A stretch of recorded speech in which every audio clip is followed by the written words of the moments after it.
Hi class, I just wanted to make another video about your Schmitt trigger and how you can go about using it. So in the first video I made, I showed you how you could use two oscillators mixed through diodes, and that video showed you what I would call the proper use of the circuit. We weren't doing any voltage starving or any strange things to it.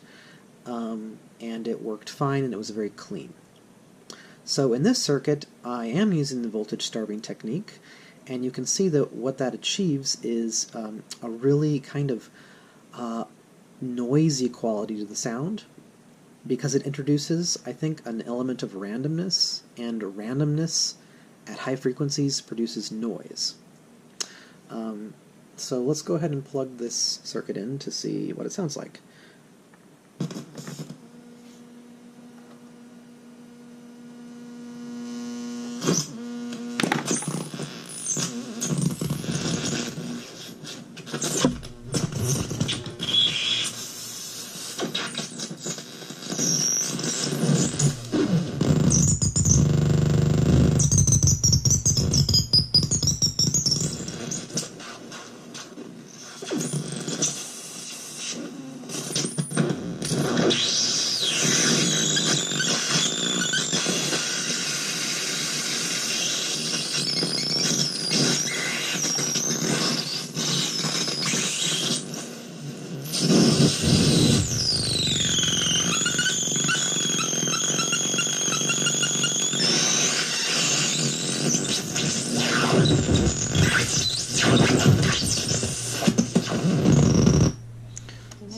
Whoops.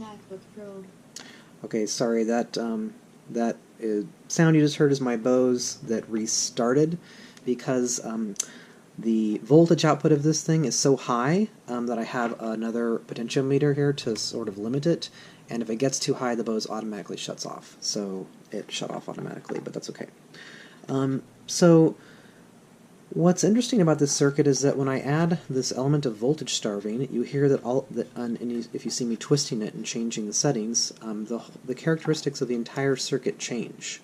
When I have this potentiometer fully turned to the left, that means that there's no resistance at all. It's getting it's connected directly to the battery. It sounds clean and is doing its chirping, but as soon as I turn this up, it begins to get really noisy.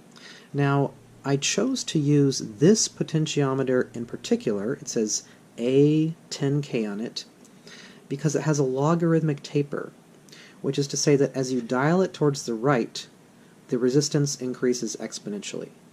Now that's really ideal for voltage starving in this case, because it means that you start with a very small amount, which can already have a big effect on your circuit, but then it gradually adds more and more exponentially.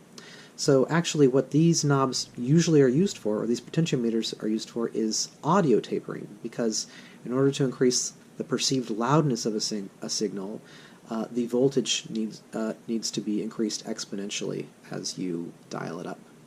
So that's actually what the A stands for, is audio in this case. So the other thing I wanted to mention is that you can, I'm just removing the voltage starving. I'm plugging this in here like this. I wanted to say that you can and should leave these circuits connected to your amplifiers as you build them. So let me go ahead and see if I can get my Bose to play again. This needs to go to ground. Oh.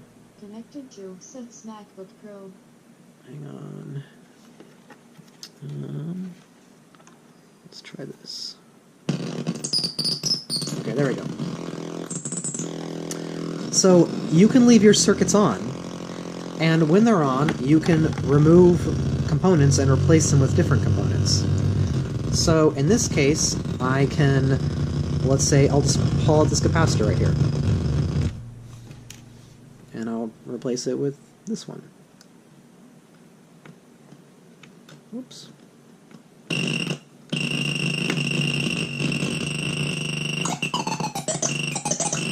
I could do the same with this one.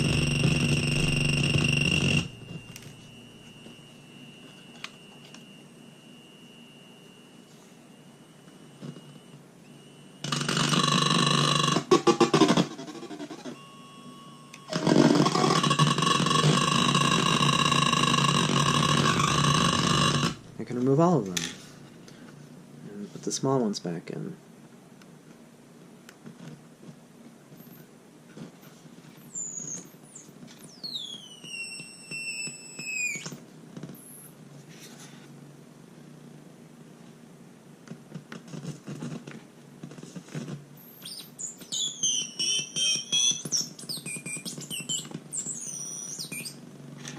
And I can put a big one back in.